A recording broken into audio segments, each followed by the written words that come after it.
Coffee आणि बरंच काही. लॉकडाऊन. याची देही याची डोळा भाग 2.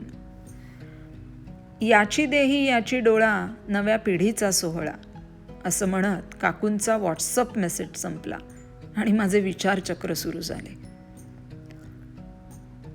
स्त्री शक्ती आहे, ती सक्षम आहे, ती स्वयंसिद्ध आहे, ती दुर्गा आहे, ती अन्नपूर्णा आहे, ती माया आहे, ती आदिमाया आहे, ती सर्व शास्त्रमयी आहे, ती क्षमाशील आहे.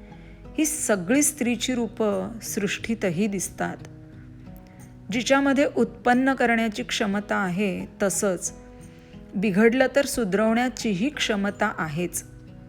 आणि त्यासाठी लागणाऱ्या सगळ्या गोष्टी ती करते.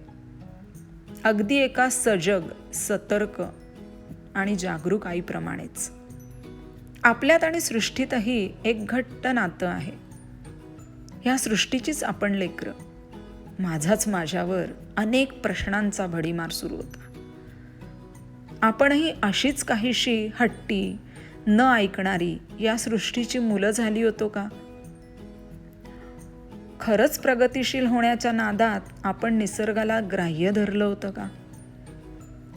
निसर्गाकडून आपण त्याचं अस्तित्व आणि स्वातंत्र्य हिरावू लागलो होतो का? एक ना अनेक प्रश्न डोक्यात थैमान घालत होते.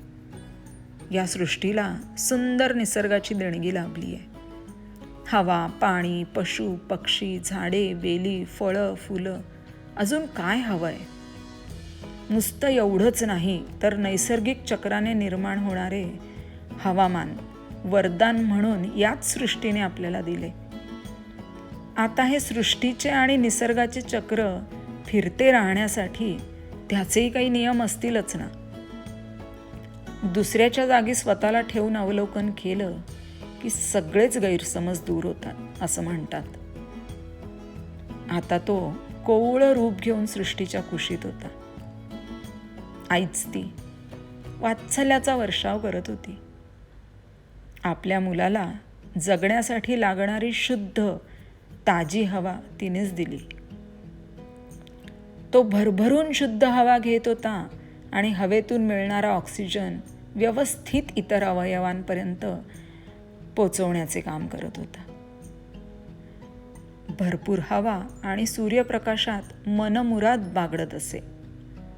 कधी खळखळणाऱ्या नदीत दंगा करायचा, तर कधी संत वाहणाऱ्या नदीत आसमंताचं प्रतिबिंब न्याहाळत बसायचा. पशुपक्षी तर त्याचे जीवश्च कंठश्च मित्र. तासन तास रानावनात त्यांच्याबरोबर खेळायचा. सूर्याच्या दिवसभराच्या बदलणाऱ्या दिशेवर हा वेळ ठरवायचा. प्रत्येक फळाची चव चाखत आणि फुलांच्या सुगंधात दंग होऊन ह्याचं आयुष्य पुढे सरकत होतं. सृष्टीही आपल्या मुलाला मनसोक्त आयुष्य भोगताना बघून खुश होती. हा मुलगा मात्र बुद्धिजीवी निघाला. ह्याच मित्रांच्या सहवासात त्याच्या बुद्धीचा विकास मात्र भरपूर झाला. त्याच्या बुद्धीने त्याला तू इतर पशुपक्ष्यांपेक्षा वेगळा आहेस अशी जाणीव करून द्यायला सुरुवात केली. त्याची नवनवीन गोष्टी शिकण्याची ओढ वाढली. बुद्धीच्या जोरावर तो यशाची शिखरं गाठत होता. सृष्टीलाही आपल्या लेकराचा अत्यंत अभिमान वाटत होता. त्यालाही स्वतःला आपल्या होणाऱ्या प्रगतीचं कौतुक वाटतच होतं. मग अजून नवीन शिकण्याची इच्छा बळावत होती. एकामागे एक सगळी क्षेत्र पादाक्रांत करणी चालली होती. अगदी पंचतत्वावर विजय मिळवण्याचा त्याने जणू चंगच बांधला होता. ह्याच प्रगतीच्या प्रवासात त्याने सृष्टीची विभागणी केली.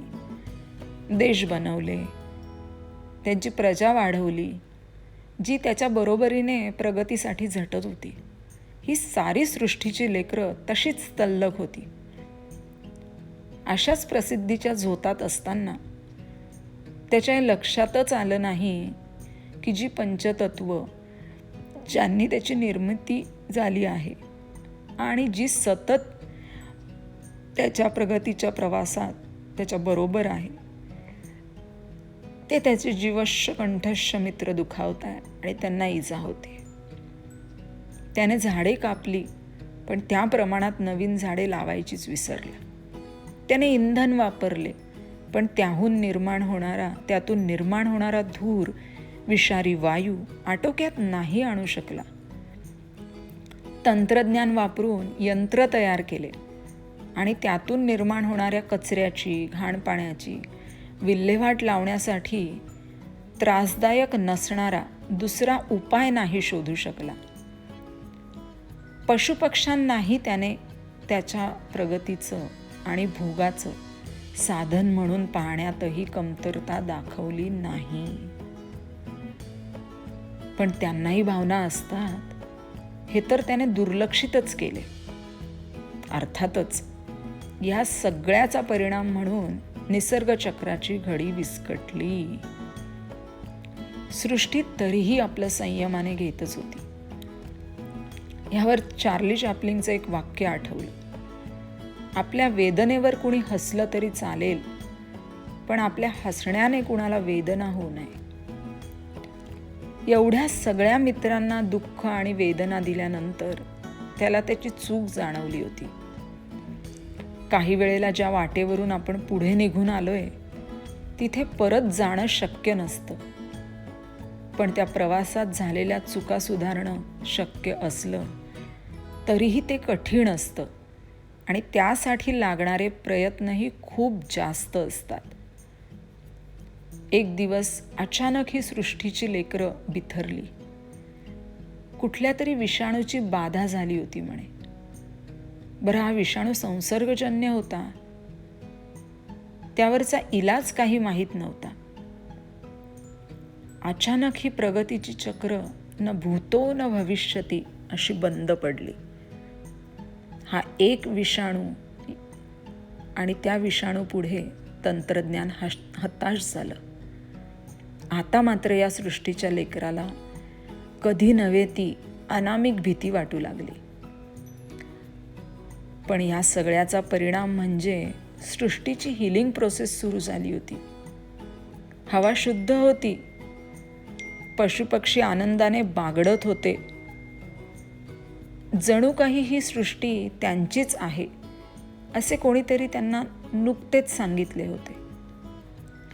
पण ही सृष्टीची लेकरं अत्यंत चिंतित होती. अनाकलनीय आलेलं हे संकट कसं हाताळावं हे काही त्यांना कळत नव्हतं. आता आपलंही काहीसं असंच झालंय.